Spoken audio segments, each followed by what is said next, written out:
வீட்டு மருமகளாகிறாங்களா நடிகை சமந்தா? கோலிவுட்ல இருந்து பாலிவுட் வரைக்கும் இதுதான் பேச்சு. யாருங்க அந்த சமந்தாவோட காதலர்? பார்த்தலாமா? எந்த பின்புலமும் இல்லாம வந்தாலும் சினிமாவில் சாதிக்க முடியும் என்பதற்கு உதாரணம் தான் நடிகை சமந்தா. நடிகை சமந்தா பிரபல நடிகரை காதலிச்சுட்டு வருவதா தகவல் வெளியாக இருக்க நிலையில அது குறித்த தகவல்களும் தற்போது பரவலா பேசு பொருளாக்கிட்டு வருது. சென்னையை சேர்ந்தவங்க சமந்தா. இவங்க தமிழ் தெலுங்கு இரண்டிலும் சரளமா பேசக்கூடியவங்க. நம்ம தமிழ் பொண்ணுப்பா அப்படின்னு ரசிகர்கள் தலையில தூக்கி வச்சு கொண்டாடுற அளவுக்கு ஒரு பிரபலமானவங்க. அவங்க மேற்படிப்பு முடிச்சதும் கல்வி கடனை என்னால கட்ட முடியாதுன்னு தந்தை கூற அதை கேட்டு தானே அதை அடைக்க சினிமாவுக்குள்ள சமந்தா நுழைந்ததாகவும் அதன் பின் தான் வாழ்க்கையே மாறியதாகவும் அவங்க ஒரு பேட்டியிலையும் குறிப்பிட்டிருப்பாங்க. சினிமாவில் சிம்புவோட வினை தாண்டி வருவாயா படத்துல சிறப்பு தோற்றத்துல அறிமுகமானாங்க. அதன் பின் நீதானே என் பொன் வசந்தம், நானி, பிருந்தாவனம், அஞ்சான், கத்தி, 24, சீமராஜா, குஷி, யசோதா, தெரி உள்ளிட்ட பல படங்களை நடிச்சு ஹிட்டும் கொடுத்தாங்க. திரையுலக தம்பதியினர் விவாகரத்து பெற்றா அது பேச்சு பொருளா மாறும். அந்த வகையில 2017 ஆண்டு நாக சைத்தன்யாவை காதலிச்சு திருமணம் செஞ்சுக்கிட்டு அதன் பிறகு நாக சைத்தன்யா சமந்தாவோட விவாகரத்தும் பெரும் பேசு பொருள் ஆச்சு. இவங்க 2 பேரும் இரு வீட்டார் சம்மதத்தோட கோவாவில் 2017 ஆண்டு திருமணம் செஞ்சுக்கிட்டாங்க. திருமணத்துக்கு பிறகும் சமந்தா தொடர்ந்து நடிச்சாங்க. ஆரம்பத்துல திருமணத்துக்கே ஒத்துக்கொள்ளாத நாக சைத்தன்யா குடும்பம் சமந்தாவோட நடிப்பு பயணத்தையும் விரும்பலைன்னு சொல்லப்படுச்சு. இருந்தாலும் சமந்தா தான் கொண்ட கொள்கையில உறுதியா இருந்து நடிப்பை தொடர்ந்திருக்காங்க.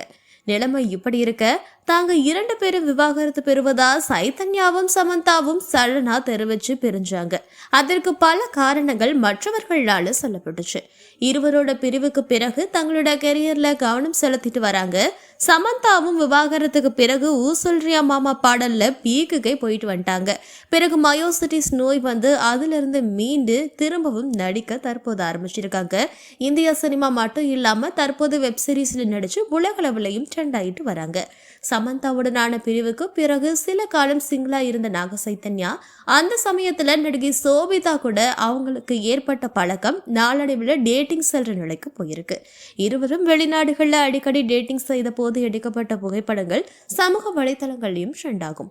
இந்த சூழ்நிலையில 2 பேருக்கும் சில மாதங்களுக்கு முன்பு திடீர்னு நிச்சயதார்த்தம் ஹைதராபாத்ல சிம்பிளா நடந்துச்சு. அதுல இரு வீட்டினரும் உறவினர்கள் மட்டுமே கலந்திருக்காங்க. நிச்சயதார்த்தம் குறித்து ஒரு பேட்டியில பேசியிருந்தாரு நாகார்ஜுனா. தன்னோட மகனுக்கு இந்த திருமணத்தின் மூலமா மகிழ்ச்சியை மீட்டு கொடுத்திருக்கேன். 2 பேருமே திருமணம் செஞ்சுக்கிறதுல உறுதியா இருந்ததுனாலதான் இவ்வளவு விரைவா நிச்சயதார்த்தம் நடத்தப்பட்டுச்சுன்னு சொல்லியிருக்காரு. விரைவில் இவங்களோட திருமணம் நடக்கவிருக்குன்னு சொல்லியிருந்தாரு. சமந்தா பாலிவுட்ல சினிமாவில் கவனம் செலுத்திட்டு வர நிலையில அவங்களும் காதல் வலையில விழுந்ததா தற்போது தகவல் வெளியாக இருக்கு. இதுதான் தற்போதைய ஹாட் டாபிக்கும் கூட. நடிகர் அர்ஜுன் கபூரோட காதல்னு சொல்லப்படுது. சமந்தா தான் இன்ஸ்டாவில் ஒரு கவிதையை பதிவிட்டிருந்தாங்க. அது தனக்கு எப்போதும் வழிகாட்டியா இருப்பதாகவும் சொல்லியிருந்தாங்க. இதற்கு பிரபல பாலிவுட் தயாரிப்பாளர் போனி கபூரோட மகன் அர்ஜுன் கபூர் கமெண்ட் பதிவிட்டிருந்தாரு. அதுல இக்கவிதையை நான் என் சுவற்றில மாட்டி வச்சிருக்கேன்னு சொல்லியிருப்பாரு. எனக்கு உந்துதல் தேவைப்படும் போது உதவியதா கூறியிருந்தாங்க. இதற்கு சமந்தா வெள்ளை நிற ஹார்ட் இமோஜியவும் பதிவிட்டிருந்தாங்க. தற்போது 39 வயதாகிற அர்ஜுன் கபூர் இதற்கு முன்னாடி தன்னிலும் 12 வயது மூத்த மலைக்கா அரோராவோட காதல இருந்த நிலையில இருவருக்கும் இடையே பிரேக்கப் ஆச்சு. தற்போது அர்ஜுன் கபூரும் சமந்தாவும் டேட்டிங் செஞ்சுட்டு வருவதாகவும் ரசிகர்கள் குறிப்பிட்டு வராங்க. இதற்கு காரணம் அந்த ஒரே ஒரு கமெண்ட் தான்.